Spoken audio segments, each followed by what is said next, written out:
144 certain services not to be rendered by an auditor. मुझे एक बात बताओ, मैं ऑडिट कर रहा हूँ, मैंने काम करता हूँ, इसकी बुक्स है ना कंपनी की मैं ही बनाता हूँ, चलेगा? कंपनी की बुक्स मैं ही बनाता हूँ और मैं ही ऑडिट कर लेता हूँ, कभी गलती बताऊंगा मैं? खुद की काम है तो मैं अच्छी से दबा दूंगा वो गलती को, ठीक है? ये नहीं करता हूँ। मैंने एक काम करता हूँ, मैं है ना इसको कोई भी डिजाइन या फिर इम्प्लीमेंटेशन बताता हूँ ऑफ अकाउंटिंग पॉलिसी। तू है ना ओ क्लाइंट, तू है ना कुछ ऐसा कर कि इसको है ना एंट्री को ऐसा कर ऐसा कर। अरे भाई तू बुक्स नहीं बना रहा था, तू डिजाइन के लिए क्यों दे रहा है? तू ये नहीं कर सकता है ना, तू एक काम कर, तू एक्चुअरियल सर्विसेज दे दे। एक्चुअरियल सर्विसेज पता है वर्ड सुना है? एक्चुअरी, डिग्री, एक डिग्री एक्चुअरी। इजी है टफ है? इंडिया में सीए कितने? 2.5 लाख, 2.5 लाख और अभी शायद 2,70,000 हो गया, 20 और 1000 बढ़ गए। अगले साल वापस कम भी हो जाएंगे, बुड्ढे बड्ढे जाते रहते हैं तो कोई रिटायर हो जाता है, कुछ हो जाता है, तो 2,70,000 सीए, 130 करोड़ की आबादी में एक्चुअली 250 है। पूरे इंडिया में एक्चुअली 250 है, 250 से 300 लोग हैं। सर काम क्या होता है? इनकम टैक्स में पढ़ा था provision for gratuity, whether provision for gratuity is allowed और नॉट अलाउड? पक्का? Sure. Whether provision for bad डेप्ट इज अलाउड और not allowed? Whether provision of leave encashment is allowed और not allowed? Whether provision of remuneration expenses is allowed not allowed? कोई भी type का provision allowed नहीं था।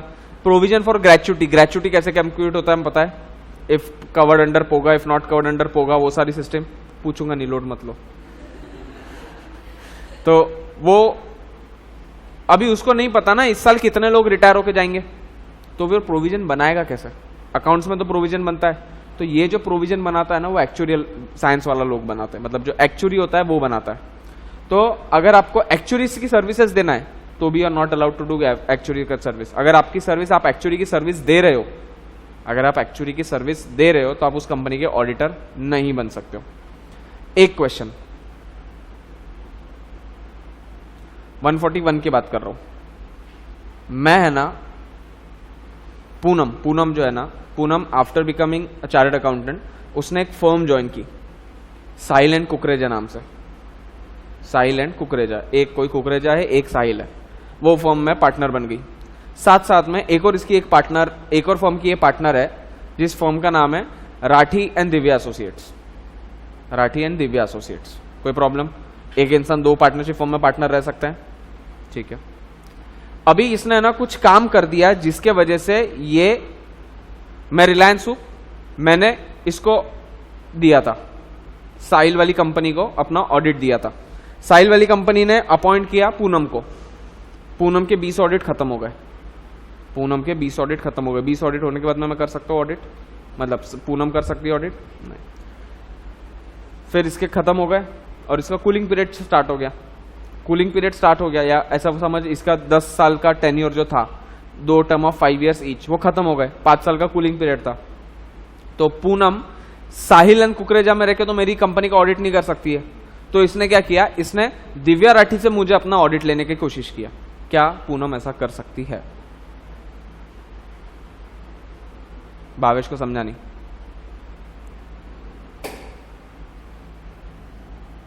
ये एक फर्म है, फर्म ए, ये एक फर्म है फर्म बी।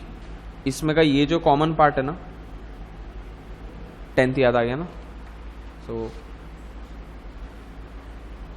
ये जो कॉमन पार्टनर है ये पूनम है। मैं, ये ऑडिटर फर्म है, ये रिलायंस कंपनी है। रिलायंस ने अभी तक काम दिया था फर्म ए को, जिसका ऑडिट पूनम कर रही थी। इसने ऑडिट किया 5 साल तक, ऐसे 2 टर्म। अब इस फर्म को कर सकती है ऑडिट ये। अब रिलायंस देती है ये फर्म को, जिसमें अगेन पूनम है। अब क्या पूनम वापस आके इसका ऑडिट कर सकती है क्या? नहीं। हाँ हाँ हाँ हाँ हाँ, ठीक है। मैं बोलता हूं चल पूनम नहीं करती, इसमें एक कोई पार्टनर था दिव्या नाम से। क्या दिव्या कंपनी का ऑडिट कर सकती है क्या? हाँ, वरना फायदा ही क्या रहा। मैं क्या करता हूं, मैं ना 5 फर्म में पार्टनर बन जाता हूं। जैसी एक का कूलिंग पीरियड चालू हुआ दूसरे फर्म में घुस जाऊंगा, वैसी जैसी दूसरे का चालू हुआ दूसरे फर्म में घुस जाऊंगा। भाई तो फिर मतलब ही क्या रहा कूलिंग पीरियड का? तू कहीं ना कहीं से तो उसको इन्फ्लुएंस कर ही रहा है ना। अपन ने क्यों कूलिंग पीरियड रखा था? क्योंकि जब मैंने बोला था फर्स्ट डे पे आप उतने कंफर्टेबल नहीं थे, आज से 2 साल बाद और कंफर्टेबल हो जाओगे, 10 साल बाद और कंफर्टेबल हो जाओगे। तो भाई ये पूनम तो और कंफर्टेबल होते जा रही है दिन ब दिन, ये तो नहीं चाहिए। लॉजिक यही है, rational is only this only behind making the law. तो क्या पूनम कर सकती है ऑडिट? पूनम क्या वो कंपनी का एक भी पार्टनर उस कंपनी का ऑडिट नहीं कर सकता। मतलब ऐसा समझ लो कि जिस टाइम पूनम ने डिस्क्वालिफिकेशन अपना एक्सेप्ट कर लिया, डिस्क्वालिफिकेशन ये ना सॉर्ट ऑफ, डिस्क्वालिफिकेशन के बहुत सारे रूल्स हो सकते हैं, 141 में बताया है कौन कौन से रूल्स हो सकते हैं। जिस मोमेंट पे पूनम ने डिस्क्वालिफिकेशन को टच कर लिया वो पापी हो गई। अब वो जहां जहां जाएगी वहां वहां वो चीज करके आएगी। तो अगर वो जिस फर्म में वो पूरी फर्म पापी हो गई, अब वो फर्म हाथ नहीं लगा सकती। 5 साल तक वेट कर। आया ध्यान में? Certain services not to be rendered, ये लर्न करना है। भाई साहब तू उस कंपनी का अकाउंट्स नहीं मेंटेन कर पाएगा, अकाउंट्स तू ही बनाएगा और उसी को ऑडिट करेगा, पागल है क्या? तू उस कंपनी में इंटरनल ऑडिट नहीं कर पाएगा। सर क्यों?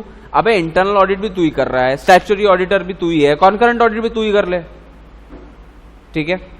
तू उस कंपनी में डिजाइन या implementation of any financial information system नहीं दे सकता है। लेट्स से तू एक ऐसी कंपनी है, मतलब तू कौन है? तू दिव्या एंड एसोसिएट्स है। दिव्या एंड एसोसिएट्स में टोटल 10 पार्टनर्स है। 10 पार्टनर्स में से 8 पार्टनर सीए है, 2 पार्टनर इंजीनियर है, ग्रेजुएटेड फ्रॉम आईआईटी बॉम्बे। कोई टेंशन? ये फर्म ऑडिट ले सकती है। क्यों?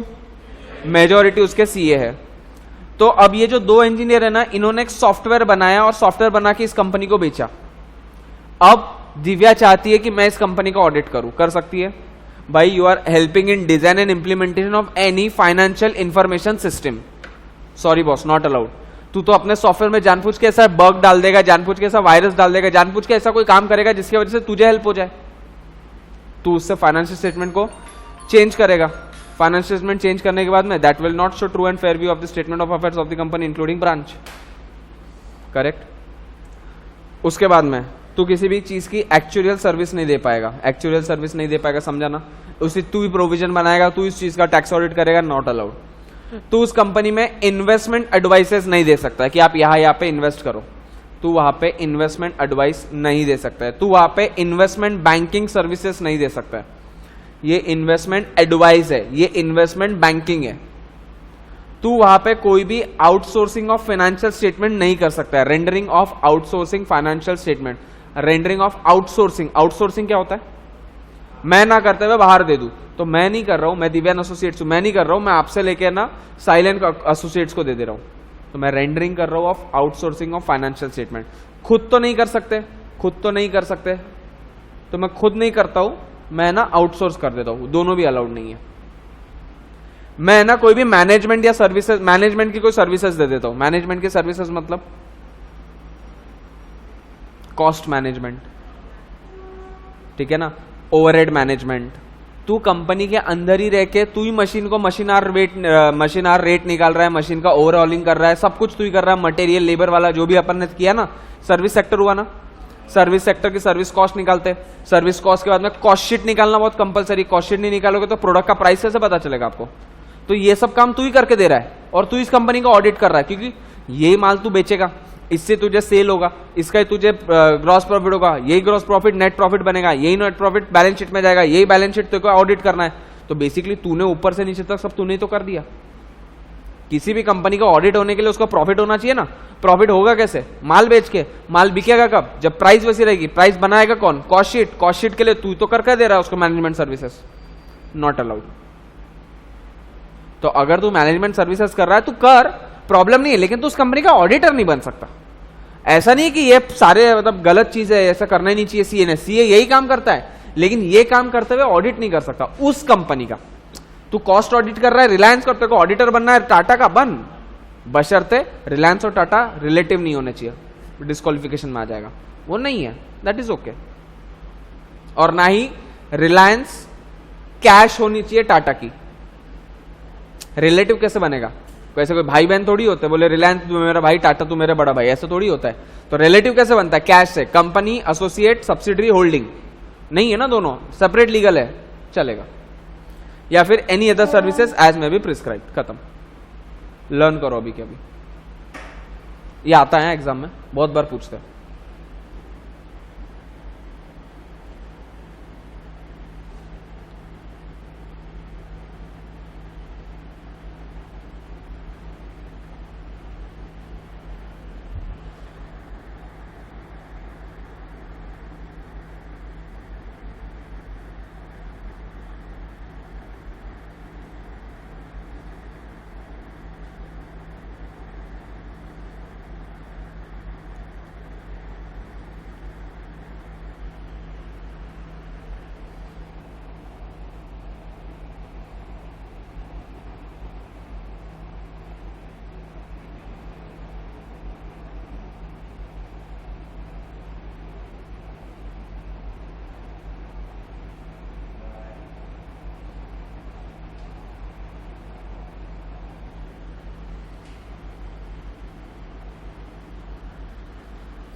ये लर्न कर लो। AIDNI, एम, रिया। ओके, सर की पहचान की रिया। इतनी स्माइल देके जाता है एकदम। AIDNI, एम, रिया। A, accounting and book keeping. I, internal audit. DNI, design and implementation. Design and implementation का गया? हाँ, design and implementation of any financial information system. AIM, actuarial service. I, investment advisory service. M, management services. RIA का R, rendering of outsourcing financial statement. I, investment banking. और A, any other services as may be prescribed. AIDNI, M, रिया।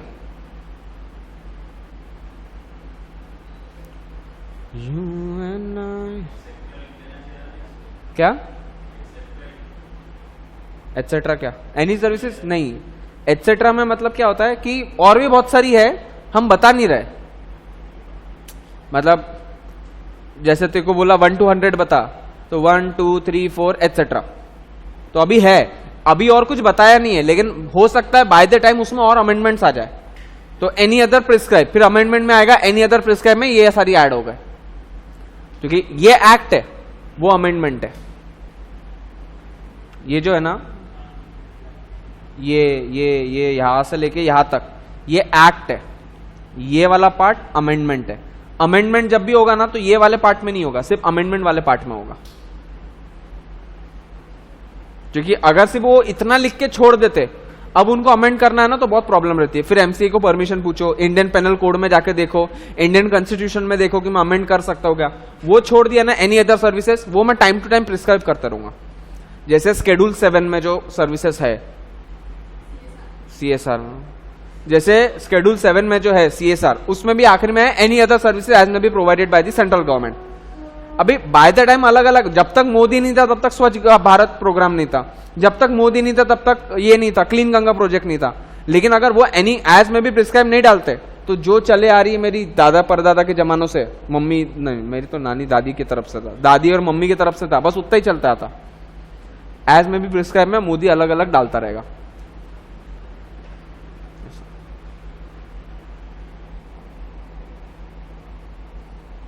अपने यहाँ पे elections कब है? 18 ना? मैं हूं ही नहीं यार। चेहरा देख के नहीं वोट डालते, काम देख के डाला करते।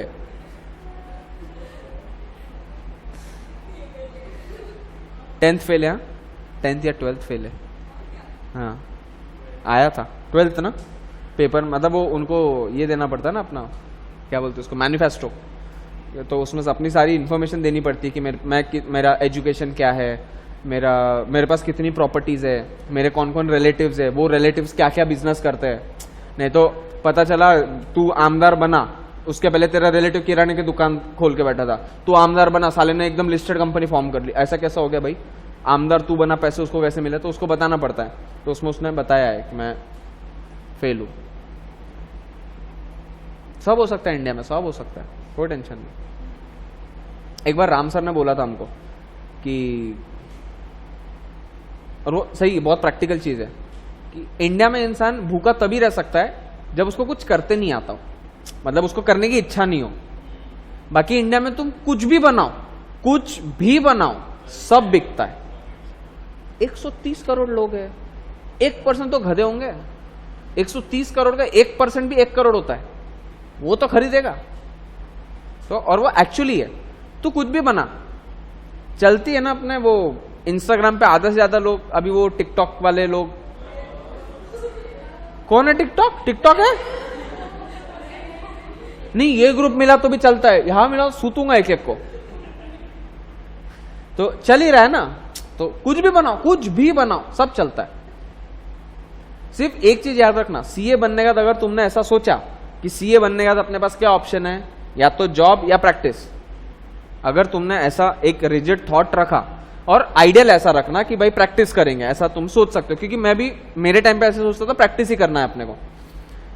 फिर bye the time over the period आप अपने आप मैच्योर होते जाओगे, आप आर्टिकलशिप में नए नए बिजनेस देखोगे। आर्टिकलशिप का सबसे अच्छा यूज यही होता है कि आप नए बिजनेस सीखो, काम नहीं करना वहां जाके। तू क्या करेगा वहां पर, टिकड़े मारेगा। हाँ, उसने टैक्स ऑडिट, हाँ वाउचर कितने का, 12,000 का, ओ 12,000 का बना, 2 हिस्सों में तोड़ इसको, 10,000 से ऊपर कैश डिस अलाउंस मत कर रहे। वो एक एम्प्लॉय भी कर देगा। तेरी औकात इतनी है कि तू इतना 1.5 साल जो अपना झोंका पढ़ाई के लिए, तेरी औकात इतनी है कि तू ये टाइम पास कर रहा है। वो वहां पे जाके ना नए नए बिजनेस सीखना, और हो सके तो आर्टिकलशिप अमरावती से मत करना, कोई अच्छी सिटी से करना। रीजन बीइंग, सबसे पहला पर्सनालिटी ग्रूमिंग। अपने और एमबीए के बीच में यही फर्क है। अपन किताबी कीड़े हैं, वो रोड का कीड़ा है। एमबीए वालों को, my dad also did MBA, उनको एक प्रोजेक्ट दिया जाता है, तू होगा करोड़पति, बाप का लड़का होगा, तू करोड़पति होगा, तू आता भी कॉलेज में मर्सिडीज से होगा, कोई प्रॉब्लम नहीं। ये पार्ले जी का बिस्किट ले और चौक पे जाके बेच के बता। They actually have to sell that Parle G का 2 रुपए का बिस्किट। आज के जमाने में कौन खाता है पार्ले जी? तेरे को बेचना है। कैसे बेचना है वो तेरे पास स्ट्रेटेजी होना चाहिए। मतलब कोई अगर मुंबई गया या मुंबई में 4-5 दिन रुका है ना, तो ट्रेन में आपको दिख जाएंगे एमबीए स्टूडेंट्स, प्रोजेक्ट बेचते अपना। और बहुत सारे प्रोजेक्ट उनके नेचुरल कॉजेस के लिए भी होते हैं कि ये कैंसर पेशेंट है, और वो जेन्युइन होता है, ऐसा मैं अज्यूम करता हूँ। आई डोंट नो होता भी है या नहीं होता है, बट वो तो एक ऐसा वो फोटो लेके आ जाता है, एक सर्टिफिकेट जैसा कि ये है, इसको इतना है, आप डोनेशन दो, आपके हिसाब से दो। तेरे को भी 2 रुपए चिल्लर देने को शर्म आती है, तो तू 10 की नोट डालेगा, 20 की नोट डालेगा, but this is also project. तू जाके मांग के बता किसको 20 रुपए। अबे खुद के लिए नहीं मांग सकता, दूसरे के लिए क्या मांग ले तू? तो ये हमेशा एक फर्क रहेगा। और आफ्टर डूइंग सीए, अगर आप जॉब के लिए जाओ और सपोज एक कंपनी में एक ही वैकेंसी है और पैकेज भी 5 लाख, बहुत बड़ा पैकेज लगता है क्या 5 लाख? मतलब 5 लाख तो कंपनी का हो गया ना, मतलब कंपनी 5 लाख देगी, उसमें से आपका टैक्स कटेगा, एचआरए कटेगा, कितनी सारी चीजें, सैलरी पढ़ लिया अपन ने, तो हाथ में तो अपने को 30-35 हजार रुपए महीने का आता है। फिर भी अगर एक ही वैकेंसी है and you are not being a ranker, you are a normal graduate CA, लेकिन फर्स्ट अटेम्प्ट, और बाजू में आपके एक एमबीए बैठा है, शर्त आपको ले नहीं वो आदमी, वो एमबीए को ही चूज करेगा, क्योंकि उसको अपने आप को बेचते आता है। अपने को अपने आप को बेचते नहीं आता है। अपन बहुत रिजर्व रहते हैं। अपनी चॉइस भी है ना शर्ट की, चेक्स वाले शर्ट होते हैं, सोबर होता है अपना, एकदम चॉइस एकदम डिसेंट हो जाता है। कभी सोचा क्या, कभी सोचा ऐसा आज मैं लाल जूते पहन के घूमूंगा? खरीद सकते हो लाल जूते, खरीद सकते हो yellow pant, jeans, yellow jeans pant खरीद सकते हो? नहीं खरीद, अपन नहीं कर सकते वैसा रिप्रेजेंट। एमबी वाले को बोल, वो लाल पैंट, नीचे लाल पैंट पहनेगा, ऊपर ग्रीन शर्ट पहनेगा, घूमेगा वो, महाबेशरम है। इंजीनियर महाबेशरम है, लेकिन इंजीनियर तो चलो अलग बात है, वो ऐसी भी बेशरम है, बट एमबीए जो है पर्टिकुलर, एमबीए का ये एक सबसे बड़ा प्लस पॉइंट है कि उसको अपने आप को बेचते आता है। उसको ये पता है कि सामने वाले को क्या चाहिए। अपन साले उसके टैक्स में घुसे हुए पड़े रहते हैं, ये इसने इतना कमाया, इसका टैक्स निकालूंगा। अबे तू कमाने का सोच, तू टैक्स क्यों कंप्यूट कर रहा है किसी और का? तो आर्टिकलशिप हो सके तो बाहर से करना और नए नए बिजनेस सोचना। अगर तुमने इतना रिजिड थॉट रखा अपना, और घर में अगर बिजनेस है तो बात ही अलग है, लेकिन याद रखना वो बिजनेस है ना तुमको जायदाद में मिला हुआ है, उस बिजनेस पे नाचना मत, तुम्हारी कोई औकात नहीं, वो बिजनेस तुम्हारे 2 पीढ़ियों ने खड़ा करके रखा है इसलिए तुम नाच रहे हो। तो अगर तुम सीए करके ये सोचते हो कि मैं पापा का बिजनेस ले लेता हूं, भली शॉप है भली फैक्ट्री है या कुछ भी हो, तो एक चीज याद रखना, अनलेस एंड अनटिल उसको तुम 200% एक्सीड करो, तुम्हारी कोई औकात नहीं है। क्योंकि बीज बोना प्रॉब्लम वाला होता है, एक बार झाड़ बढ़ गया उसको पानी दो या नहीं दो वो ऐसे भी बढ़ने वाला है, वो बहुत बड़ी बात नहीं है। तो बीज बोना वो इंपॉर्टेंट होता है। तो अगर तेरी 2 फैक्ट्री और 2 की फैक्ट्री तूने 3 कर दिया 4 कर दी, बट ऑफकोर्स कोई 1-2 साल में नहीं, 10 साल 15 साल 20 साल में, तो समझना तूने कुछ किया है। तू 2 की 1 कर दिया या 2 के बिजनेस का 10% इंक्रीज कर लिया, अभी तक मेरा टर्नओवर 2 करोड़ था, आज से मेरा टर्नओवर 2.5 करोड़ हो गया, कुछ नहीं किया तूने, वो वैसे भी हो जाता। एक एम्प्लॉय लगा देता तू 15,000 रुपए महीने की सैलरी, तो वो भी कर लेता। लेकिन अगर ऐसा सोचा कि नहीं सीए करने का तो अपन या तो जॉब करेंगे या प्रैक्टिस करेंगे, तो आई डोंट नो आप पैदा अमीर हुए या गरीब हुए, मरोगे पक्का गरीबी, गारंटी है, क्योंकि आपने सारे ऑप्शंस बंद कर लिए अपने लिए। तो ध्यान रखना एक चीज, बिजनेस हमेशा माइंड में बिजनेस या कुछ नई एक्टिविटी होना चाहिए। कल जो काम करके सोए वही आज अगर कर रहे हो प्रॉब्लम नहीं है, लेकिन अगर तूने कोई इनोवेशन नहीं किया रोज का तो तू एक बीकॉम है और तेरी डिग्री बेकाम है। सिंपल है। एक CA is the toughest course, second toughest course of the whole world after South Wales. First is IAS, मतलब जो भी Indian administrative services, IAS IPS IRS. तू second largest toughest course crack करेगा तो तेरा दिमाग भी तो वैसा होना चाहिए ना यार।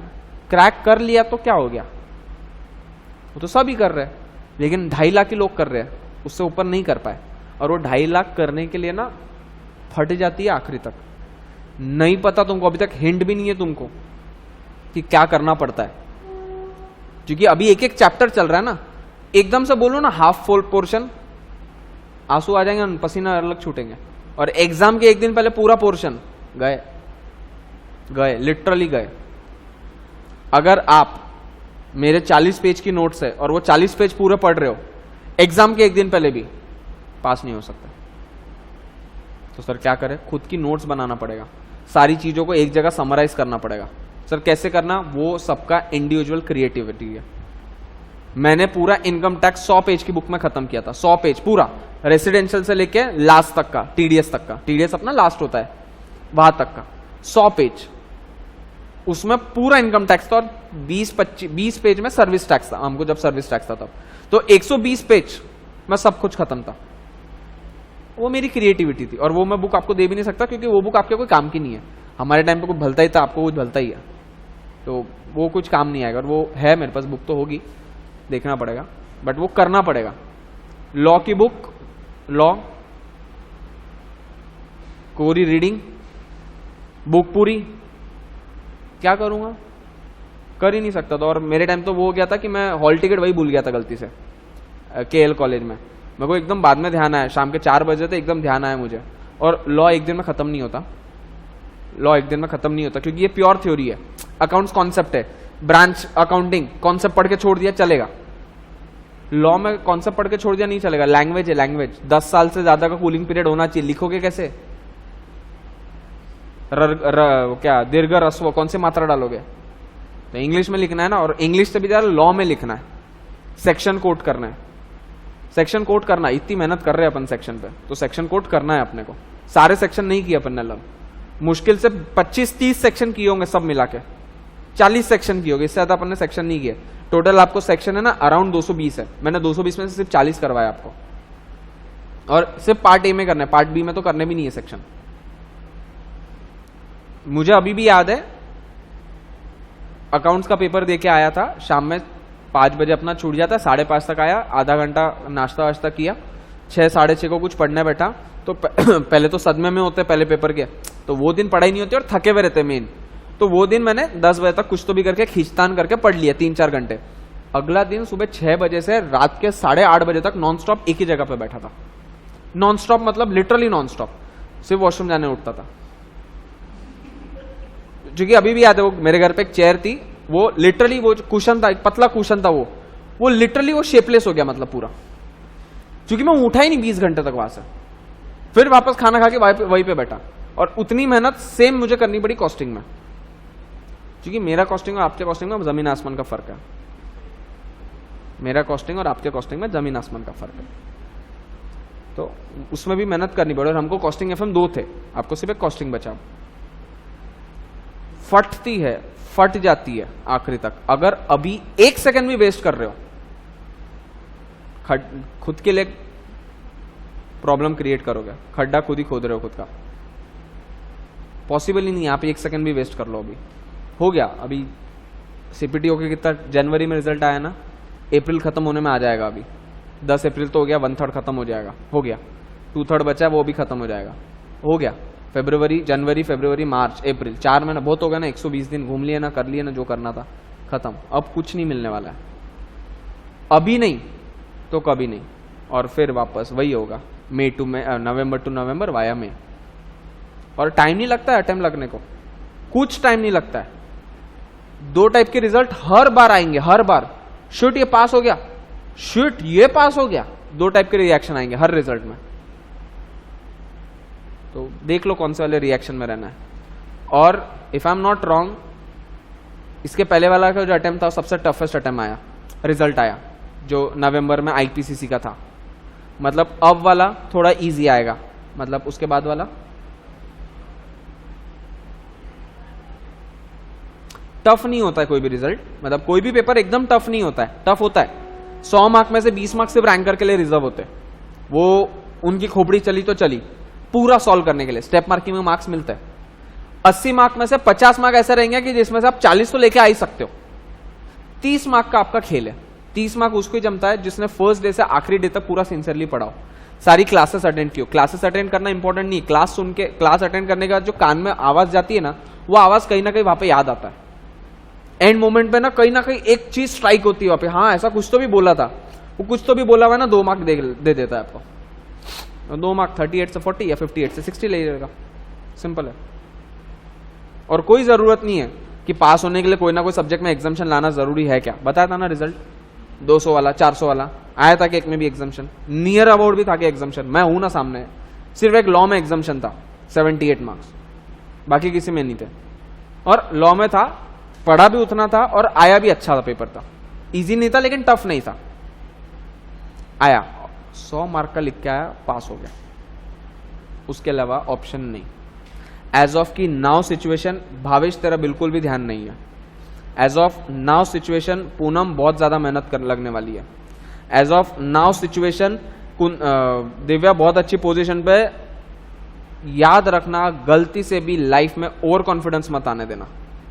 नहीं है, मैं ये नहीं बोल रहा हूं, है, गलती से भी आने मत देना।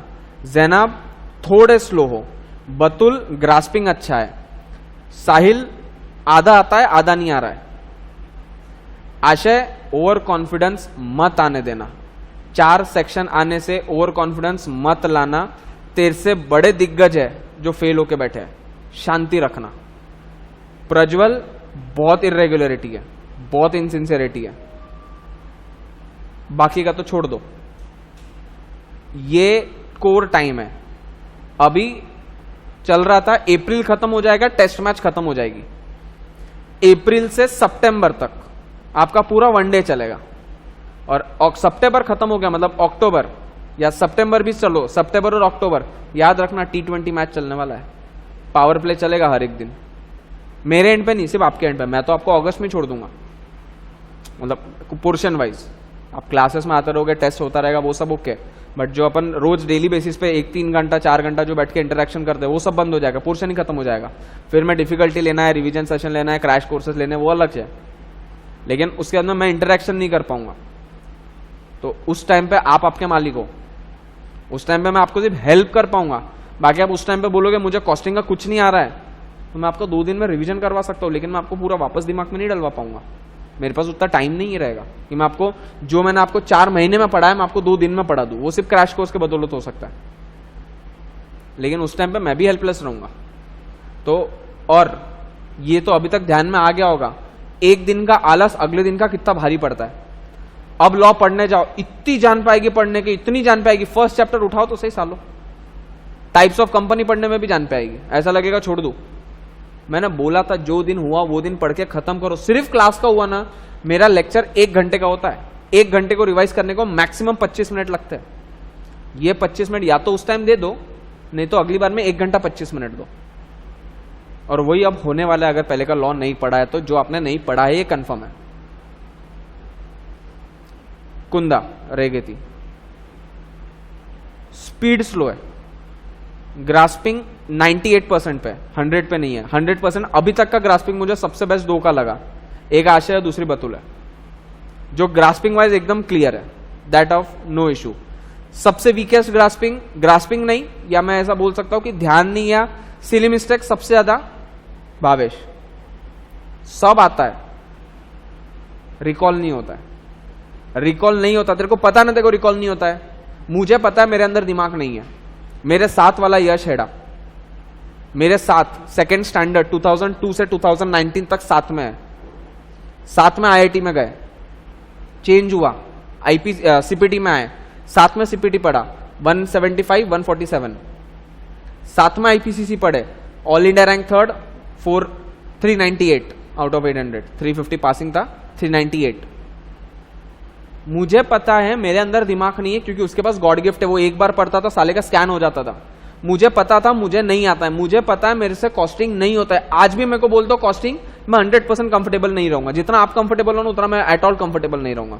मुझे पता है बीइंग अ साइंस स्टूडेंट मेरा अकाउंट्स अच्छा नहीं है, ये मुझे उस टाइम भी पता था, ये मुझे आज भी पता है। यही मेरा प्लस पॉइंट है कि मुझे जो चीज पता है उसके ऊपर ही मैं सबसे ज्यादा टाइम देता हूं।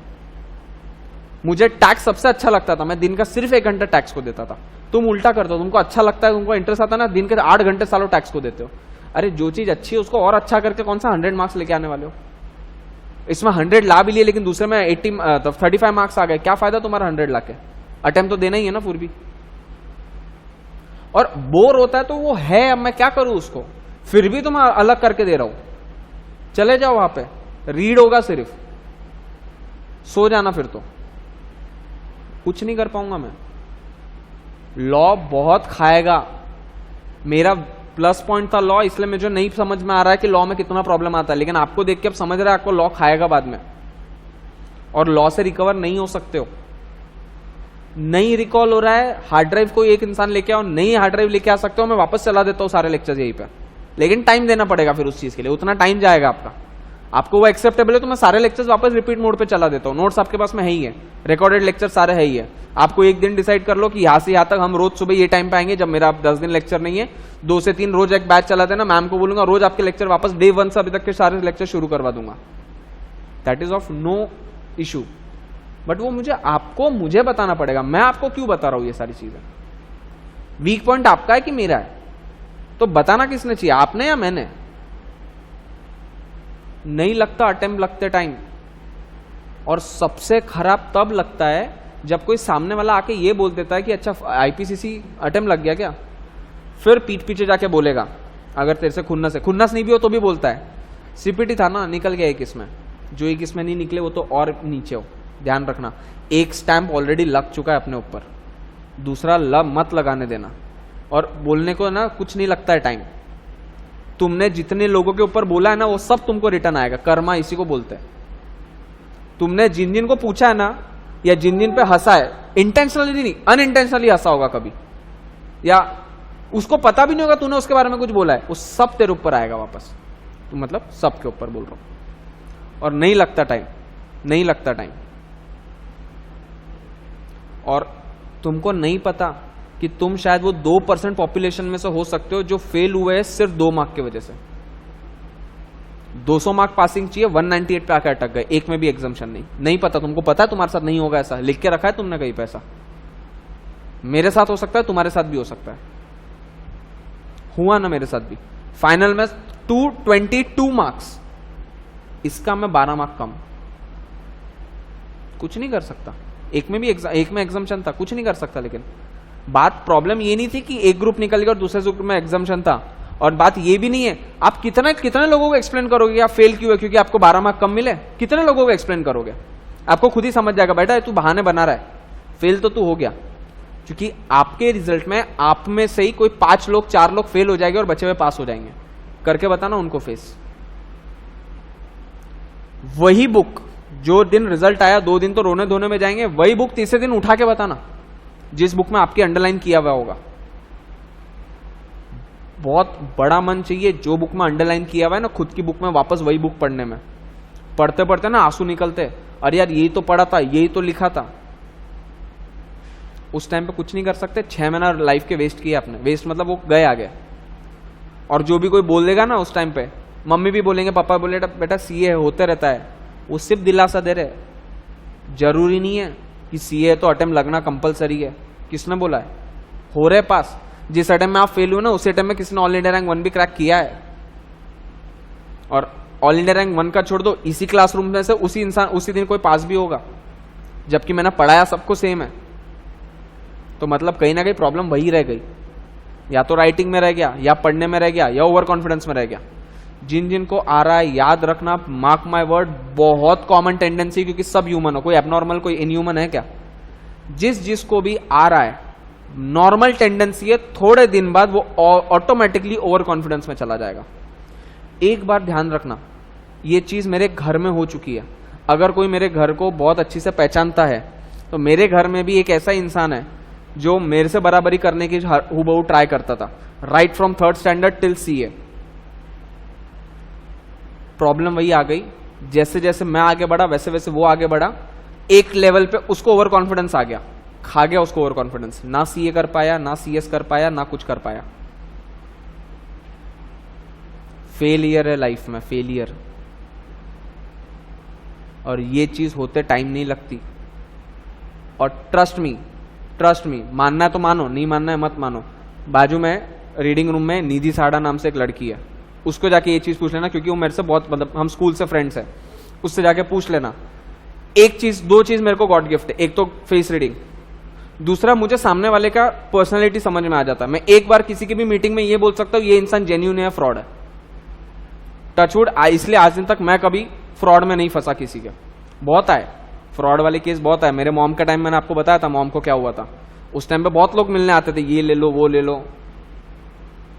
आता है वो एक टाइम, मैं अगर बोल दूं, मतलब मेरे बोलने पे नहीं, लेकिन अगर मुझे समझ जाता है और मैं अगर ये डिक्लेयर कर दूं कि नहीं ये इंसान पास हो जाएगा, 98% चांसेस है वो इंसान पास हो जाएगा। लेकिन अगर उसका कुछ बिहेवियर देख के मुझे ऐसा समझ में आता है, या मैं किसी को ऐसा बोलता हूं कि यार इसका मुश्किल है, 100% चांस है कि वो नहीं निकलेगा। मेरे बोलने पे नहीं हुआ वो कुछ, लेकिन मुझे समझ गया कि उसका क्या था। और मैंने कोई ऐसा गेस नहीं किया, उसको थ्रू आउट द टाइम मैंने देखा है, उसके सारे चीजें देखे। जो चीज करनी चाहिए थी वो उसने नहीं किया, और जो चीज नहीं करनी चाहिए थी वही उसने किया, तो फेल ही होगा ना यार। वो चीज सामने वाले को नहीं समझता होगा, वो मुझे अपने आप समझता है। क्योंकि आप मेरे लिए 1200 स्टूडेंट होंगे शायद, इसके पहले का एक्सपीरियंस है। और ये एक बार का एक्सपीरियंस है। इसके पहले मैं जो हॉस्टल में रहता था, वो हर हॉस्टल में हर साल में 500 बच्चे आते थे जो सिर्फ सीए करते थे। मेरा hostel was for only chartered accountant. तो हर टाइम हर अटेम्प्ट के 500 लोगों का मुझे एक्सपीरियंस है। तो आपको सिर्फ आपका 1 साल का एक्सपीरियंस है, मुझे आपके बदले में 40 साल का एक्सपीरियंस है। तो जो बोल रहा हूं वो मार्क कर लेना। ओवर कॉन्फिडेंस लगते टाइम देर नहीं लगती, और आपके पेपर में ना ओवर कॉन्फिडेंस दिखता है। CA is not just a degree, CA is a overall personality. जब आप किसी इंसान को अपने आप को जब सीए बोलते हो ना, सामने वाला सिर्फ से उठता नहीं है, कॉलर टाइट करके आप है ना अपनी रिस्पेक्ट ले सकते हो उससे। क्योंकि सीए सिर्फ एक नाम या डिग्री नहीं है। तो जब पेपर चेक करता है ना, पेपर कोई बीकॉम नहीं चेक कर रहा है, पेपर भी एक सीए ही चेक कर रहा है। उसको समझता है कि आप कौन सा इंसान हो, उसको समझता है आपकी पर्सनालिटी क्या है। अब मैं खुद एक इवैल्यूएटर, इसलिए मुझे समझता है कि मैं पेपर चेक करने के बाद में समझता है मुझे कि आप क्या थे या आपके पेपर में क्या दिख रहा है। अति होशियार का पेपर अलग दिखता है, जो सॉफ्ट स्पोकन होता है उसका पेपर दिखता है। 4 सेक्शन आने से किसको मॉक मत करना, बोल रहा हूं नहीं, गलत वे है, कहीं ना कहीं फंस रहा है तू उसके वजह से। और नाम नहीं लूंगा, आपकी क्लास के 4 से 5 बच्चे, 4 except Sahil, out of the class मेरे को रिपोर्ट आई हुई है। आउट ऑफ द क्लास मतलब ये आरजी क्लासेस के प्रीमाइसेस से बाहर की आई हुई कि आपका एटीट्यूड चेंज होते जा रहा है। एक तो समझ गया, बचे हुए 3 है, नाम एक के भी नहीं लेना है। I am all together a different personality once the moment I step out of this RG classes. आपको नहीं पता मैं कहां तक हूं, आपको नहीं पता मेरा सोशल कॉन्टेक्स्ट कहां तक क्या है. आप कुछ भी कर लो, मेरे को पता पड़ जाएगा. आप रेस्टोरेंट में चले जाओ खाना खाने, आ जाएगी रिपोर्ट मेरे तक, कहीं ना कहीं से आ जाएगा. आपका जरा सा किसी फ्रेंड के साथ बिहेवियर चेंज हो गया, या फ्रेंड एक के साथ नहीं, मतलब ओवरऑल जनरल चेंज हो गया, मेरे पास रिपोर्ट आ जाती है. और बोल रहा हूं आज ही क्लासेस के बाहर, मतलब ना केशव सर, ना सुरभि मैम, ना पूनम मैम, कुछ नहीं. कोई पूनम मैम से तो आपका इंटरेक्शन ही नहीं है. इसके बाहर की बात कर रहा हूं मैं. तो 4 ऑलरेडी रेड जोन में हो. याद रखना, अगर जरा सा भी घमंड आ रहा होगा तो सिर्फ इतना सोच लेना, 4 स्टेजेस होते हैं सीए पास करने के. सिर्फ पहली पास हुई है, 3 बची हुई है, 3 में भी लाले पड़े. तो तुमने जिंदगी में कुछ उखाड़ा नहीं है कि तुम सामने वाले के सामने जाके कुछ बोल दो. अनलेस एंड अनटिल तुमको बोलना है, पहले वैसा बनना पड़ेगा. आज मैं एक ज्ञान दे पा रहा हूं क्योंकि मैं वहां से यहां पे आ चुका हूं और फोकट में नहीं आया हूं. लाइफ के 4 साल पूरे स्ट्रेस और पूरे घुटन में निकाले, और वो निकालना कंपलसरी है. अनलेस अनटिल आप एक्स्ट्राऑर्डिनरी स्टूडेंट हो. आप एक्स्ट्राऑर्डिनरी हो, आप दिन के 4 घंटे पढ़ के पास हो सकते हो, नो बिग डील. बहुत लोग पास होते हैं, मैं नहीं हूं वैसा. और अभी तक मुझे एक भी ऐसा नहीं दिखा. सीपीटी पढ़ के पास हो गए, सीपीटी निकलने के बाद दे दिया अपने स्टेटमेंट कि इसमें क्या, इसमें पास हो जाऊंगा. आईपीसीसी में दे के बताओ, मैं मान जाऊंगा. जिस दिन आप स्टेटमेंट दे दो कि नहीं ये तो मैं ग्रुप निकल गया, या दोनों ग्रुप निकल गया, जो भी एज द केस में भी, आईपैड आपका, चलो ब्रांड न्यू. ये भी नहीं, बशर्ते वो हो भी जाए, मतलब सिर्फ डायलॉग मारने के लिए नहीं, पास होके भी बताना. ये आईपीसीसी है, खत्म हुआ, बच्चेगिरी खत्म, बचपन था वो सब, हो गए बड़े. और गिरने को एक ही सेकंड की देर लगती है, लेकिन जो चोट लगती है ना वो 2 महीने तक की लगती है. गिरने को 1 ही सेकंड लगेगा, और गिरने को टाइम नहीं लगता है. उठा लो अपने सीनियर्स को, उठा लो अपने बड़े भाई बहन को, उठा लो कोई भी प्रोफेसर को. फेल होने को सिर्फ 1 ही मार्क काफी है, पास होने को 200 मार्क चाहिए पर ग्रुप, और फेल होने को सिर्फ 1 ही मार्क चाहिए. गलती से भी ओवर कॉन्फिडेंस मत आने दो, और गलती से भी लीनियंसी मत आने दो. खत्म. आज इसलिए बोल रहा हूं क्योंकि 10 दिन ब्रेक है. ये 10 दिन कैसे यूटिलाइज करना वो आपको पता, वो मेरे हाथ में नहीं है. नहीं जम रहा ना लॉ, नहीं रिवाइज हो रहा है, नहीं रिकॉल हो रहा है, अरे लो ना लेक्चर मुझसे, क्या प्रॉब्लम है. नहीं देखना ना, यहां पे मोबाइल में लेके जाओ, किसने रोका है. बट वो करना पड़ेगा.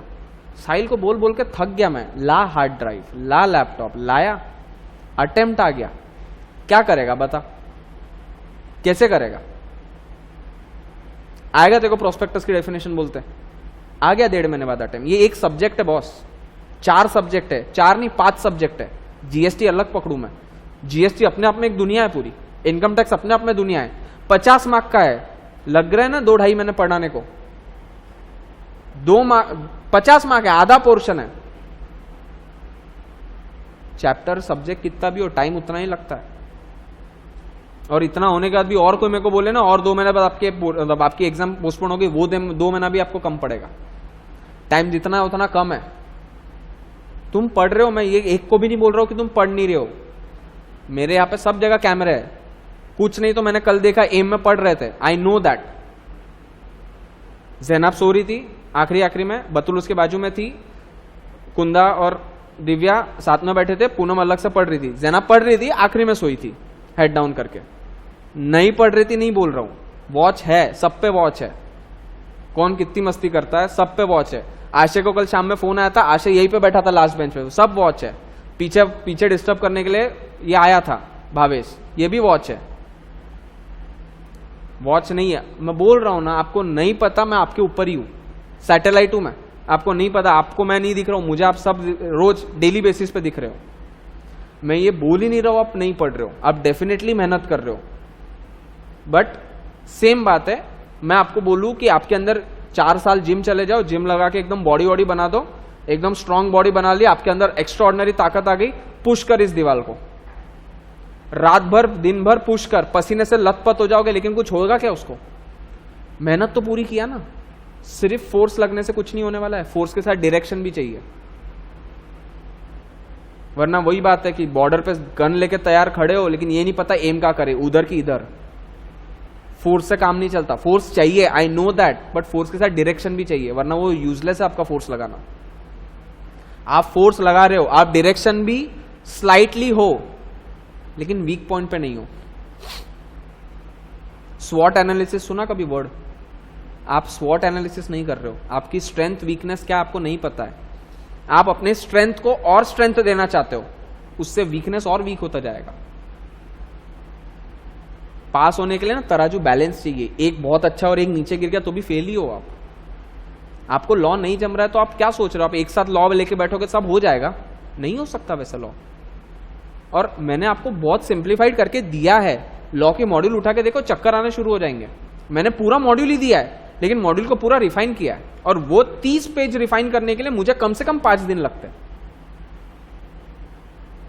वही मेहनत आप करोगे, वो मैंने इसलिए करके दिया क्योंकि अगर आप करोगे तो वही मेहनत करोगे जो मैंने आपको करके दिया, तो आप क्यों अपने 5 दिन वेस्ट करते हो? मेरे पास है 5 दिन स्पेयर करने के लिए, आपके पास नहीं है। तो आपको नहीं जम रहा लॉ, तो लॉ से शुरू करो ना। टैक्स जम रहा उसको छोड़ो ना, टैक्स में आपको पीजीबीपी जम रहा, पीजीबीपी कर रहे हो। सैलरी किया क्या वापस कभी? सैलरी टफ है ना, सैलरी का आखिरी लेक्चर गया ना, जान पे आया ना, पढ़ के देखा क्या मॉड्यूल से, सॉल्व करके देखे क्या उसके क्वेश्चन? नहीं किया। कॉस्टिंग में कंफर्टेबल हो तो कॉस्टिंग की टेस्ट ज्यादा रखी आपने, क्यों? मुझे प्रॉब्लम नहीं, कभी ना कभी तो देना ही है टेस्ट, मुझे कोई प्रॉब्लम नहीं, प्रॉब्लम आपको होने वाली है। सारी अच्छी अच्छी चीजें एक साथ दे दी, इट्स जस्ट लाइक 2 सब्जी दिया था आपको, पनीर और टिंसी, या क्या कोई भी ले लो, ककड़ी। अच्छा पसंद पनीर था, खा गए, अरे खाना वो भी पड़ेगा, अब एक साथ खाना पड़ेगा। अब नहीं जाएगा खाना अंदर, जब खाना अंदर नहीं जाएगा तो खाना छोड़ दोगे, जब खाना अंदर नहीं जाएगा तो ग्रुप छोड़ दोगे, खत्म। आपके एक डिसीजन ने आपको 6 महीने पीछे कर दिया।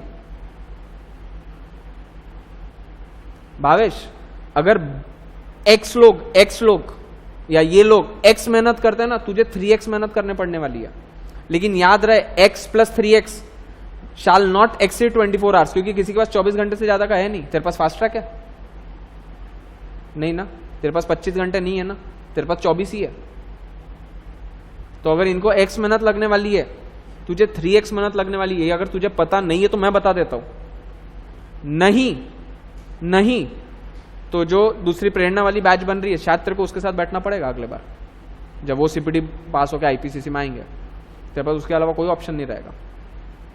As of now current position, अगर मैं तेरा ग्राफ बनाऊं from day 1 to day 1 day this, तो तेरा ग्राफ ऐसा आके ऐसा जाके ऐसा आएगा।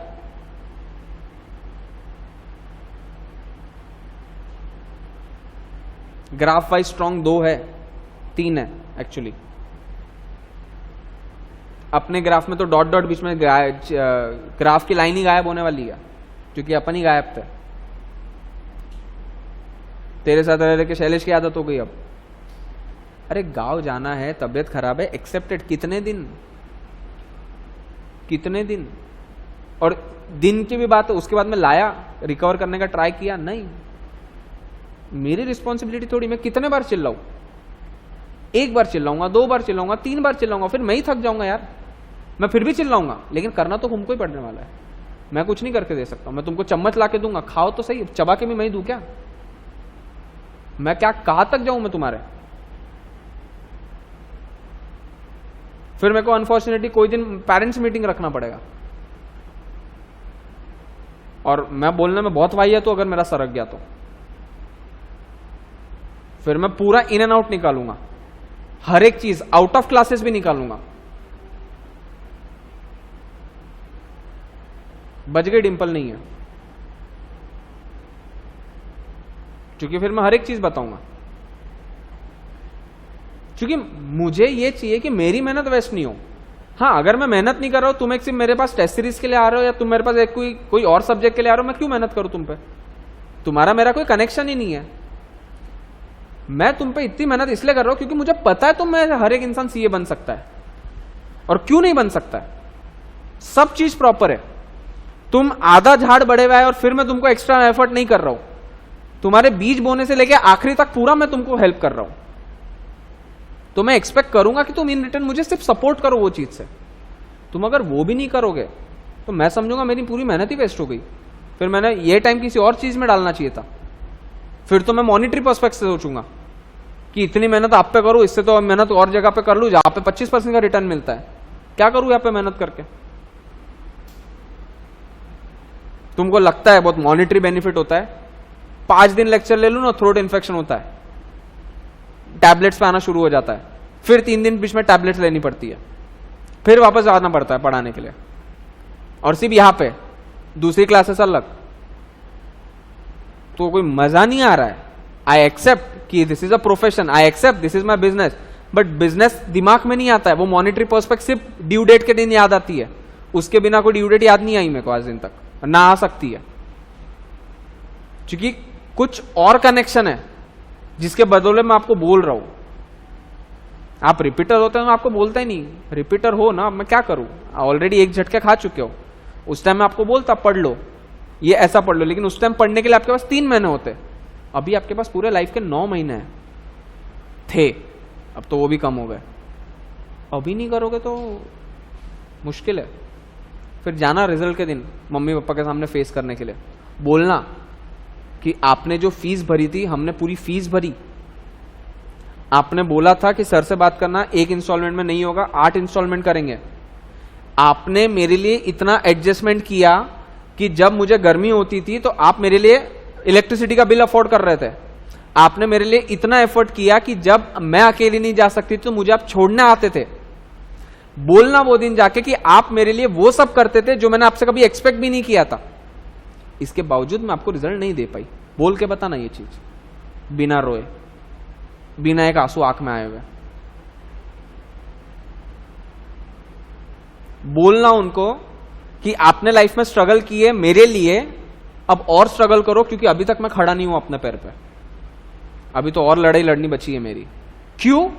मेरे में दिमाग है इसके लिए नहीं, मेरा मैनेजमेंट गलत था इसके लिए। मम्मी पापा को कुछ फर्क पड़ेगा, बट ऑफ कोर्स वो यही बोलेंगे कोई बात नहीं, सीए अगले अटेम्प्ट में हो जाएगा। जब अपने रूम में अलग से सोने चले जाओगे और वो अपने रूम में अलग से सोने जाएंगे ना, तब यही मम्मी पूछेगी वापस पापा को, क्या लगता है कर लेगी ना? तब पापा भी उम्मीद में हाँ ही बोलेंगे, क्योंकि बच्चे हैं, उम्मीद तो रहेगी। फिर सीन शुरू,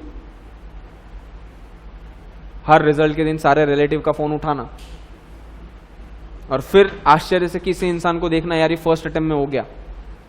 फिर अभी तो भी ऐसा लगता होगा सीए बन के कि हाँ बन जाएंगे, अभी तो भी लगता होगा इजी है सीए, जम रहा है। भाई एक चैप्टर पढ़ा है शांति, एक ग्रुप एज अ होल पढ़ तब समझेगा, एक सब्जेक्ट एज अ होल पढ़ तब समझेगा, एक सब्जेक्ट एज अ होल पढ़ के एक पेपर सॉल्व कर तब समझेगा। जस्ट बिकॉज तेरे को एक चैप्टर आ गया, जस्ट बिकॉज तेरे को 10 सेक्शन आ गया, that doesn't mean you are qualified for a CA, you are not even close to becoming a CA, you are just a intern, you are just a start, इससे ज्यादा तू कुछ नहीं है। और एग्जाम का रिजल्ट है ना, लाइफ का सबसे खराब दिन होता है, सबसे खराब। ना खाना खा सकते हो, ना नींद ले सकते हो, ना पानी पी सकते हो, जस्ट वो एक स्क्रीन के लिए, और एक बार वो एक स्क्रीन में फेल और फेल लिख के आ गया ना, खत्म। तुम टूट चुके रहोगे अंदर से, पूरे शैटर हो चुके रहोगे अंदर से, अगर तुम पढ़ के दे रहे हो तो। अगर तुम पढ़ के नहीं ऐसी दे रहे हो तो तुम वैसे भी बेशरम हो, मतलब तुम एक्सपेक्ट करना ही गलत है ना फिर तो तुमको खुद से। तुमको पता है तुमने लिखा है 40 मार्क का, तुम एक्सपेक्ट कैसे करोगे तुमको 40 आ जाए, वो बात ही अलग हो गई। और वो सीन आने को भी देर नहीं लगेगी कि तुम एंड मोमेंट पे बोल रहे हो मुझे कुछ समझ नहीं रहा है। पैनिक सिचुएशन आती है एंड मोमेंट पे, सबके आती है, मेरी भी आई थी, आपकी भी आएगी। दुआ करता हुआ आनी भी चाहिए, नहीं तो ओवर कॉन्फिडेंस में चले जाओगे। और मुझे बहुत दुख होता है हर रिजल्ट में, भली मेरे स्टूडेंट हो, मन से दुआ करता हूं कोई ना कोई स्टूडेंट की ये फेल हो जाए। बोल रहा हूं, I know it is a bitter truth. क्यों? क्योंकि वो पर्सनैलिटी एज अ होल गलत है। That person is not at all deserving to be a chartered accountant. वो चार्टर्ड अकाउंटेंट बनके मेरे बाजू में बैठेगा, मुझे नहीं चलेगा। तू ऐसा कुछ कर कि तू सीए बोलने के लायक हो। सिर्फ डिग्री लेने से तू सीए नहीं बना। CA is not a degree, वही बोल रहा हूं, CA is a personality. CA सोचते हैं ना कि इंसान में एक पर्सनैलिटी सामने आती है। जैसे एप्पल सोचा, एप्पल सोचो, आया ना रेड कलर का Apple, pink elephant, pink elephant मत सोचना, दिख गया पिंक एलिफेंट, माइंड है, इमेजिन कर लेगा। तो अनलेस एंड अनटिल आप वैसी पर्सनालिटी हो, मैं तो नहीं चाहूंगा कि आप बनो। और पर्सनालिटी मतलब ये नहीं कि आप पढ़ते नहीं हो इसलिए आप डिजर्विंग नहीं हो। हाँ, अगर आपके अंदर रूडनेस है, एरोगेंस है, आप अपने से दूसरे वाले को छोटा ही समझते हो, तुझे ये नहीं आता तो चूतिया, तू भाई तू कोई नहीं है, तू कोई नहीं है, तेरी कोई औकात नहीं है। अगर तेरे अंदर ये जरा सा भी आ गया, जरा सा भी, जस्ट बिकॉज तूने सीपीटी क्लियर कर लिया, जस्ट बिकॉज तेरे को 10 सेक्शन आ गए, जस्ट बिकॉज तेरे को थोड़ा बहुत आने लग गया, जस्ट बिकॉज तेरे सामने वाले को वो नहीं आता है, भूल जाना सीए पास होने वाले। और अगर हो भी गए तो सक्सेस तो नहीं मिलेगी। सीए डिग्री है, कोई शेयर वारंट नहीं कि उसके वो कूपन लग के आएगा, वो कूपन दे दो पैसा ले लो, कोई नहीं देने वाला ऐसा पैसा।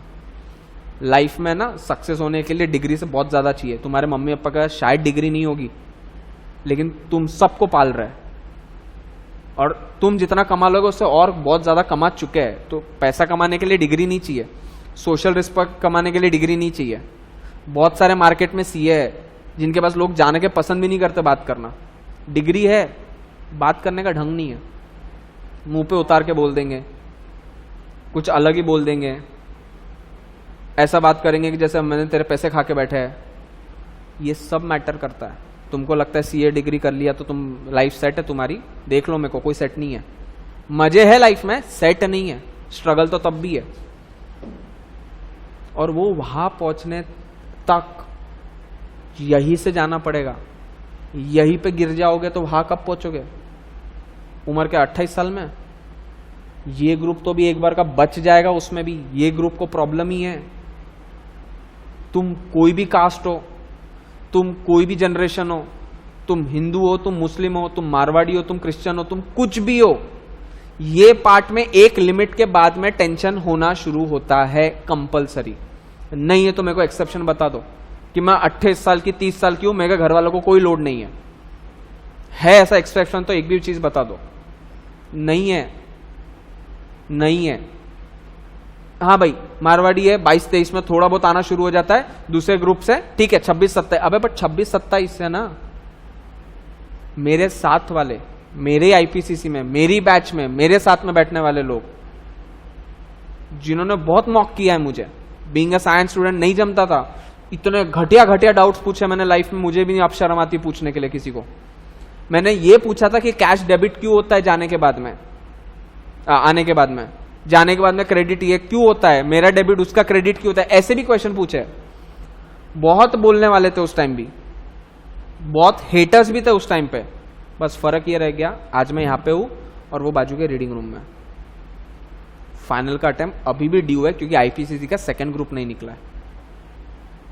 नहीं, वो नहीं है, तू जो सोच रहा है वो नहीं है, तो दोस्त भाई है मेरा दूसरा एक, वो नहीं है, इसके पहले वाले अटेम्प्ट में था वो।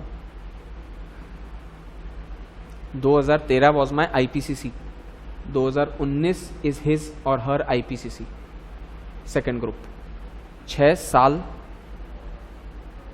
साल आप आईपीसीसी में हो। क्या उम्र है आपकी? 19, 20, 19 प्लस 6 इज व्हाट?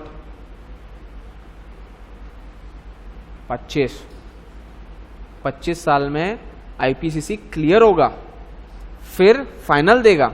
और जिसको आईपीसीसी में इतने अटेम्प्ट लगे, प्रोबेबिलिटी है कि फाइनल भी फर्स्ट अटेम्प्ट में नहीं निकलेगा। प्रोबेबिलिटी है, ऐसा नहीं कि नहीं निकलेगा।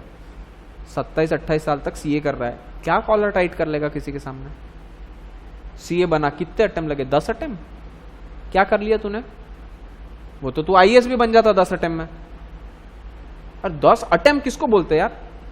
जो डिग्री तुम्हारी 3 साल में खत्म होनी चाहिए, तुम उसको 8 साल लगा रहे हो, 6 साल लगा रहे हो, 7 साल लगा रहे हो ही जाओगे पास। बहुत बड़ी बात है कि सीए पास करना मतलब इतने अटेम्प्ट के बाद में। मजा तो तब आता है जब तुम सामने वाले को बोल पाओ फर्स्ट अटेम्प्ट चार्टर्ड, छाती ठोक के बोल सकते हो फर्स्ट अटेम्प्ट चार्टर्ड। रैंक वैंक नहीं लाया, रैंक लाना भी नहीं है, छोड़ना, रैंक नहीं लाना, फर्स्ट अटेम्प्ट चार्टर्ड। और याद रखना, रैंक लाना और पास होने में मात्र 2 घंटे का फर्क होता है। 2 घंटा एक्स्ट्रा पढ़ तो रैंक लेके आ सकता है। और अगर तुम्हारा कॉस्टिंग स्ट्रांग है तो सालो रैंक लाने का सोचा नहीं तो मार खाओगे। फेल करने वाले तो कॉस्टिंग था फर्स्ट ग्रुप में, अगर वही तुम्हारा स्ट्रांग पॉइंट है तो दूसरा तो तुम ऐसे ही निकाल लोगे। करना पड़ेगा। बट बोला था ना फर्स्ट टाइम में कि कॉस्टिंग फेल करता है ग्रुप में, आप लोगों का कॉन्फिडेंस एकदम हाई है कॉस्टिंग में, टचवुड, बहुत अच्छा, होना भी चाहिए। सबका एक एक पढ़ाने का ढंग होता है। मुझे किसी और ने पढ़ाया, मुझे कंफर्टेबल नहीं था, मेरे अटेम्प्ट में किसी ने रैंक लाया भी था ना, all India rank 1, Delhi Willey का कहीं का तो इंसान होगा ना, तो दैट डजंट मैं गधा हूं या बहुत होशियार है। मुझे कोई सर्कमस्टांसेस दूसरे थे, कोई सर्कमस्टांसेस दूसरे थे, that is not an excuse. हाँ, मैं पास नहीं हुआ, दैट इज एन एक्सक्यूज। मैं पास नहीं हो सका क्योंकि मेरे घर पे प्रॉब्लम थी, मेरे घर पे बहुत बड़ी प्रॉब्लम थी, पता है तुम लोगों को, हुआ पास। एक्सक्यूजेस काम नहीं आते, नहीं आते काम एक्सक्यूजेस। एक्सक्यूजेस से सिर्फ और सिर्फ अपने आप को दिलासा दे पाओगे, इससे ज्यादा कुछ नहीं कर पाओगे। एक्सक्यूजेस सिर्फ उसी के काम का है कि आप रात में किसी को बोल के सो जाओ, लेकिन खुद को नींद नहीं आएगी, क्योंकि आपको पता है आपने जो बोला है ना उसी पे एक्सक्यूज था, वो वैलिड पॉइंट नहीं है। आपको डीप डाउन पता होता कि साला थोड़ा और मेहनत कर लेता ना, थोड़ी और मेहनत कर लेती ना, आज लाइफ ही कुछ और होती। आज मैं आर्टिकलशिप करती रहती मुंबई में, आज मैं आर्टिकलशिप करती रहती पुणे में, मैं ना एक क्लाइंट प्लेस पे जाके बैठ के एक अपना रुतबा जमा सकती, वहां पे एक ब्लेजर पहनने का ताकत मिलता मुझे। आर्टिकलशिप में जाओगे, ब्लेजर पहन के क्लाइंट के सामने अपने आप को रिप्रेजेंट करोगे, ऐसे स्टेज पे आके 100 लोगों के सामने बोलोगे। क्यों? क्योंकि आपके पास में वो पावर रहेगी, क्योंकि आप वो चीज करके बताए जो दूसरे लोगों ने नहीं करके बताया। जिस अटेम्प्ट में 97% बच्चे फेल हुए, आप वो 3 में आए थे जब पास हुए, वो आपके पास में एक पावर रहेगा, वो कॉन्फिडेंस आपको कहाँ की कहाँ लेके चला जाएगा। देखते हैं ना अपन बहुत सारे फोटो, इंसान जब गरीब होता है तब कैसा दिखता है और अमीर होने के बाद कैसा दिखता है। वो कोई मेकअप नहीं है, वो अंदर का कॉन्फिडेंस है, पैसा से कॉन्फिडेंस आता है। बट ऑफ कोर्स आज कोई भी चीज चाहिए तो पैसा चाहिए ना, पैसा सब कुछ नहीं है, लेकिन ये गधेपना सोचने के पहले जेब में कुछ पैसा भी होना चाहिए, वरना तू भिखारी है। पैसे से कॉन्फिडेंस आता है, और वो कॉन्फिडेंस तुझे तेरा डिग्री देगा, डिग्री छोड़ तेरा एक स्टेप भी दे देगा। सीपीटी लेने के बाद में आज कॉन्फिडेंटली आप किसी को भी बोल सकते हो सीए कर रही हूं। सीपीटी तक करते टाइम अपन ये बोलते सीए फाउंडेशन कर रही हूं, क्योंकि आपको भी पता है कोई गारंटी नहीं पास हो या नहीं हो, फाउंडेशन क्लियर करके आए हो, सीपीटी क्लियर करके आए हो। अब एक कॉन्फिडेंस आया है, आईपीसीसी क्रैक करने के बाद समझ जाओ ये क्रैक करना कितना ईजी है, कोई ईजी चीज है आईपीसीसी क्रैक करना। ये चीज क्रैक कर लो, वो 3% लोग में आ गए। अभी तक आप 40% में हो, रिजल्ट आता है ना 30% 40%, तो अभी तक आप सिर्फ 40% में हो, मतलब 60 में से 40% लोग आपके जैसे, 100 में से 40% आपके जैसे, 40 लोग आपके जैसे। अब क्रैक करो, वो 40 तो गए, टोटल 100 में से पकड़ लो तो वो सिर्फ 3 लोगों में से आप रहोगे, लाइमलाइट में रहोगे, लाइमलाइट। सीपीटी में कोई सेलिब्रेशन नहीं हुआ होगा, आईपीसीसी पास करो, मम्मी पापा पार्टी देंगे पूरे गांव को, पेड़े बटते पूरे गांव में, और लिटरली बटते, पेपर में फोटो आता है अलग से खुद का, क्लासेस का नहीं, क्योंकि वो क्रैक करना अलग लेवल का चीज होता है, अलग लेवल की इंटेंसिटी होती है वो पासिंग रिजल्ट में। और सीए पास होने में जितनी खुशी होती है ना, उतना मुझे तो नहीं लगता और भी कोई डिग्री में होती होगी, क्योंकि बाकी सब डिग्री में एटीकेटी सिस्टम होता है। अभी पास नहीं हो, अगले अटेम्प्ट में दे देना, ये छोड़ दो, अगला अटेम्प्ट में दे देना। मतलब 10 सब्जेक्ट है, 3 निकले 7 नहीं निकले, तो अब अगले 7 ही देना है। अपने को नहीं है बॉस, अपने को तो पूरे 8 वापस देने।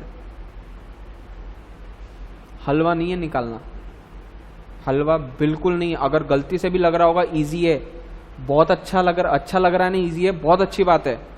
अपने आप को टेस्ट कर पहले कि सिर्फ तुझे लग रहा है इजी है या वो एक्चुअल में इजी है, वरना गड्ढे में जाएगा और जाने में टाइम नहीं लगेगा। लॉ नहीं जमता, पढ़ो लॉ को। कब पढ़ोगे? मेरा खत्म हो जाएगा, एक मॉड्यूल आज खत्म हो गई मेरी। वो मॉड्यूल के 10 सेक्शन भी आते हैं क्या ये चैप्टर को छोड़ के? 10 क्वेश्चन भी अगर दे दूं तो लिख पाओगे क्या एग्जाम में? दिया ना लॉ का पेपर, क्या लिखा पता है ना, हो जाओगे पास वो लिख के? वो डस्टबिन में भी नहीं फेंकेगा वैसा पेपर। मेरे को ये नहीं कि आपने पेपर गंदा लिखा, प्रॉब्लम उससे नहीं है। पहला पेपर आप क्या एक्सपेक्ट करूं आपसे, बट आपको जब पता है गलत लिखा तो आपने उसके ऊपर कुछ एक्शन लिया क्या? नहीं लिया तो ये गलती किसकी? ये काम बोलने का काम मेरा है या आपका है? आपको प्रॉब्लम है, मैं बोला ना आपके पास व्हाट्सएप है ना, रात को करो ना 12 बजे व्हाट्सएप, मैं कर दूंगा मेरे हिसाब से रिप्लाई। कब मना किया आपको रिप्लाई करने से? कब मना किया मुझे टेक्स्ट करने से? कब मना किया कोई भी डिफिकल्टी लाने के लिए? कोई प्रॉब्लम लाने के लिए। जब भी कोई ताला बना है तो ताले के साथ में चाबी बनी है। ताला इज योर प्रॉब्लम, चाबी इज योर सोल्यूशन। प्रॉब्लम आपका ये है कि आपको लॉ बोर लग रहा है, प्रॉब्लम आपका ये है कि लॉ आपको नहीं जम रहा है, प्रॉब्लम आपका ये है कि लॉ में इंटरेस्ट नहीं आ रहा है। चाबी होगी, ढूंढना आपको पड़ेगा, मैं थोड़ी दूंगा आपको। जब आपने मुझे बोला लॉ बोर हो रहा है, आशा ने सबसे पहले मुझे बोला था कि सेकंड चैप्टर उठाया, कुछ याद ही नहीं आ रहा है। बाद में इसने भावेश ने बोला था कि नहीं जम रहा है, कुछ याद ही नहीं आ रहा है।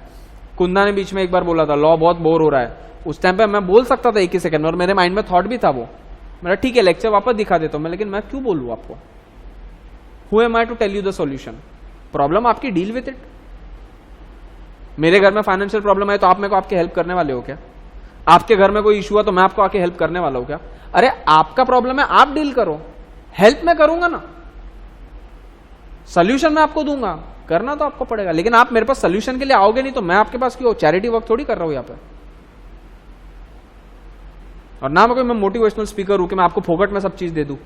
आपको ये प्रॉब्लम है, ये कर लो, ये प्रॉब्लम है, आप आओ मेरे पास प्रॉब्लम से, तब मैं आपको सोल्यूशन ऑफर करूंगा। प्रॉब्लम ये नहीं है कि मैं आपको, मुझे देने में प्रॉब्लम है, प्रॉब्लम ये कि आपके अंदर कितना सीरियसनेस है। अगर आप सीरियस नहीं हो तो मैं मेरी मेहनत एक सेकंड नहीं बोलूं, एक कॉल अटेंड नहीं करता हूं मैं रात में। संडे को कॉल तो कर दे मेरे को, नहीं करूंगा मतलब नहीं करूंगा, व्हाट्सएप कर आज। हफ्ते के 6 दिन बोलता हूं, 7वें दिन नहीं बोलूंगा। संडे के दिन बात ही नहीं करता हूं किसी से, घर में भी बात नहीं करता हूं, पड़े रहता हूं मुर्दे जैसे एक बेड पे मूवी देखते रहे। नहीं करना मेरे को किसी से बात। मुझे पता है मेरे को ये एक दिन ऑफ चाहिए तो मैं आगे के 6 दिन एक्टिव रहूंगा। मुझे मेरी प्रॉब्लम पता है, मुझे पता है आज मैंने बोल दिया यहाँ पे इतना नॉन स्टॉप बोल दिया, कल जाके मेरा 12 घंटे का सेशन है, सुबह 7 से रात के 7 तक 12 घंटे नॉन स्टॉप, बीच में से लंच ब्रेक है 13 तारीख को, सॉरी। मुझे पता है मेरा गला खराब होने वाला है, ठीक है दवाई लेके चलो। मुझे पता है मेरा प्रॉब्लम क्या है, मुझे उसका सोल्यूशन भी पता है। टैबलेट सिखानी पड़ेगी और क्या करना पड़ेगा? करना पड़ेगा, वो कंपलसरी है।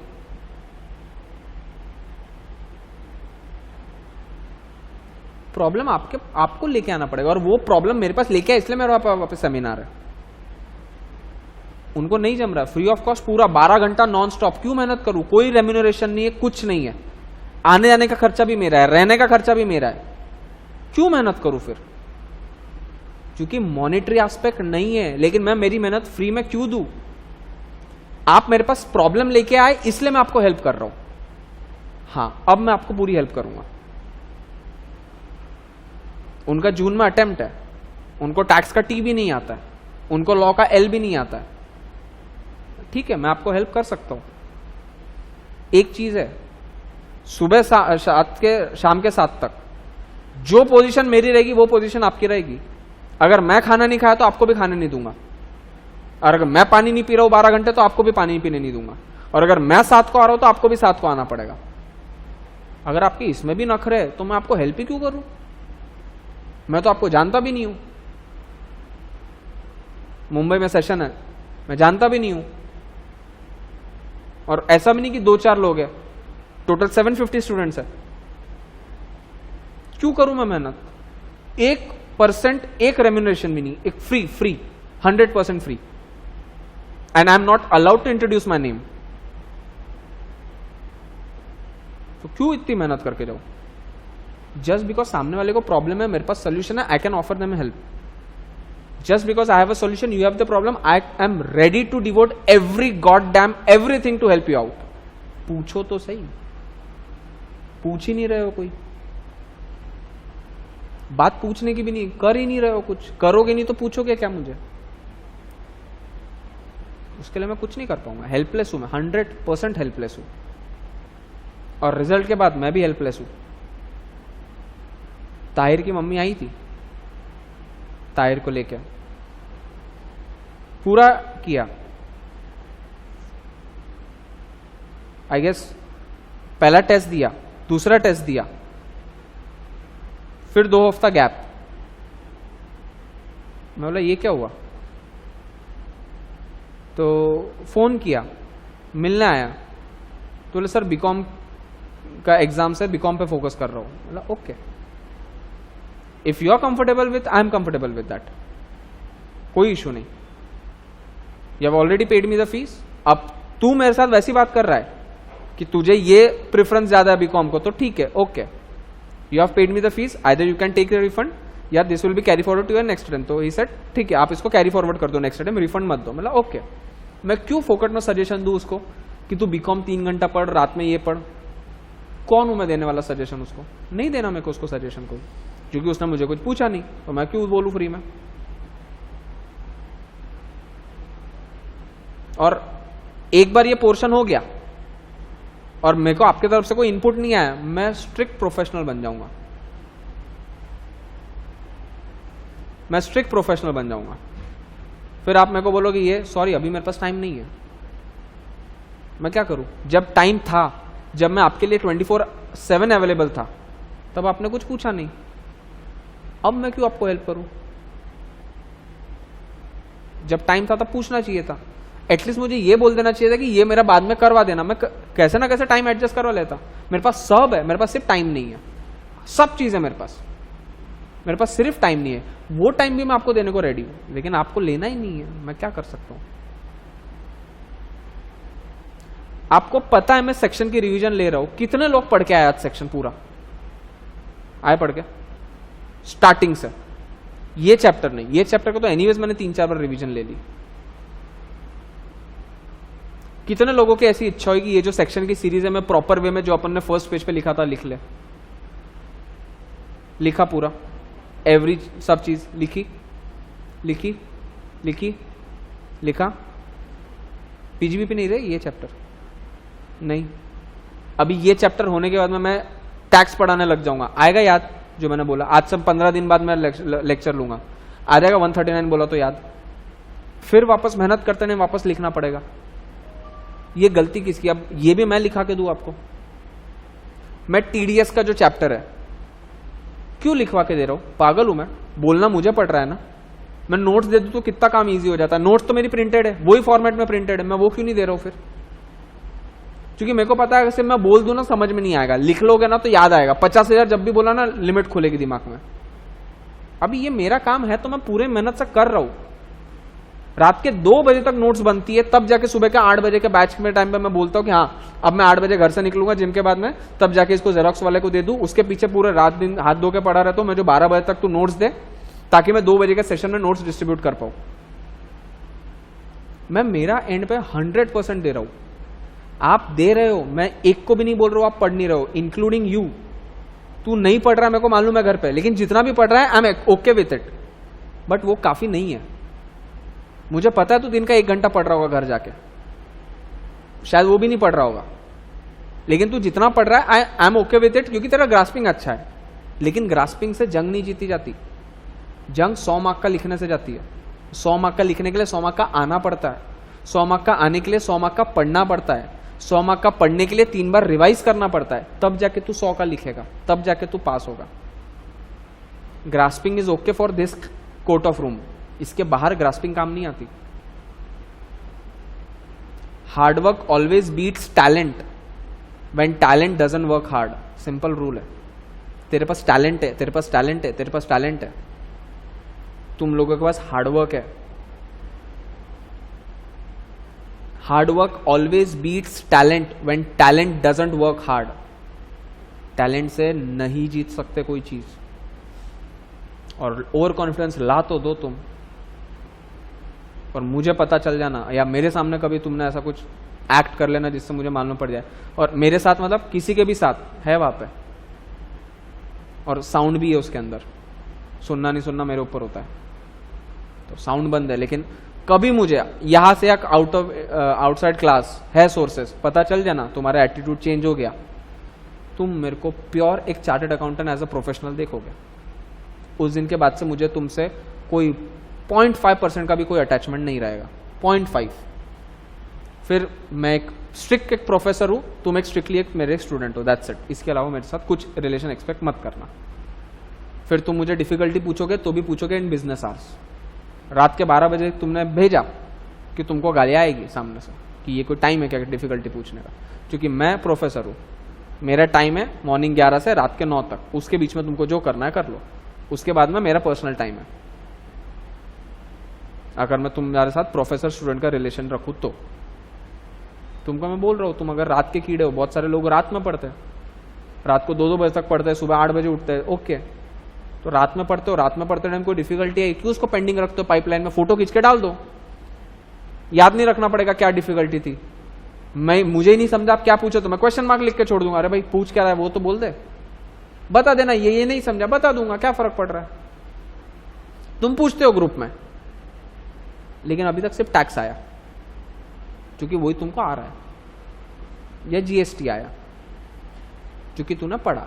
तूने लॉ की डिफिकल्टी नहीं पूछी, मतलब तूने लॉ नहीं पढ़ा, और लॉ पढ़ने के बाद में डिफिकल्टी नहीं आया था तो भूल ही जाना, अब पढ़ना, मालूम पड़ेगा क्या है लॉ।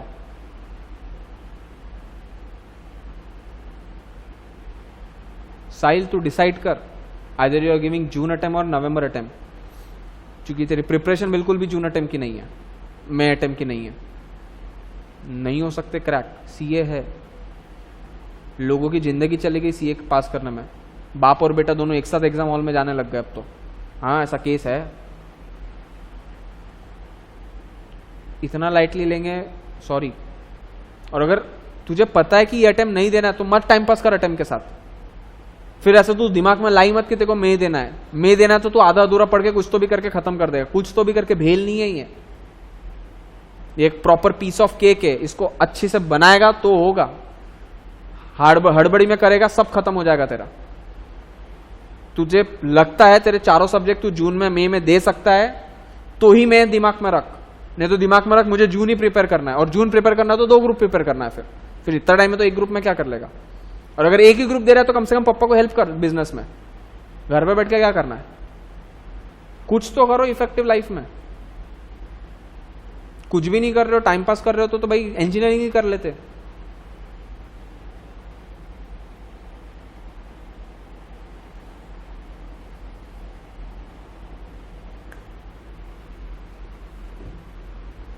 चले आगे।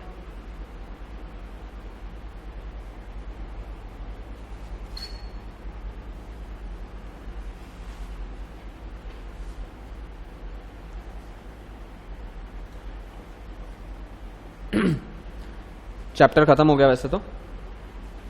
Auditor to sign audit report section 145 कि भाई वो साइन करेगा, कोई काम नहीं, इसको पढ़ के डिलीट कर देना, कोई काम नहीं। जैसा था एमसीक्यू में पूछने के लिए कोई एक आध लाइन आपको मिलेगी।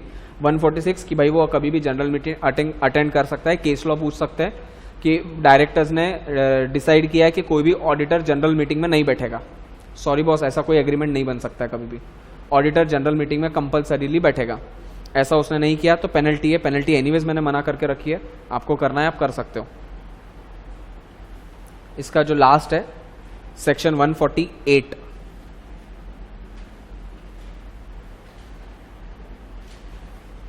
तो भाई सबसे पहले कौन अपॉइंट करेगा, सेम जो ऑडिटर अपॉइंट कर रहा था। अगर ऑडिट कमिटी वाला अपॉइंट कर रहा है तो ऑडिट कमिटी करेगा, वरना बोर्ड करेगा।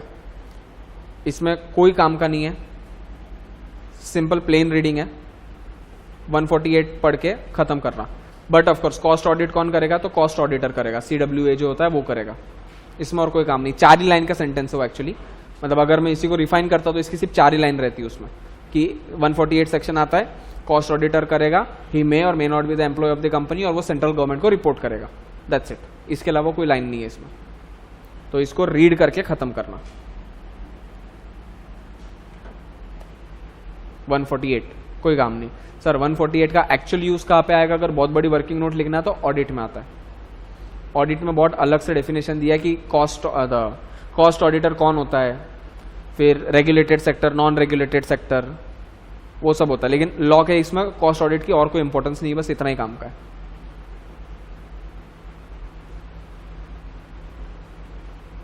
डन।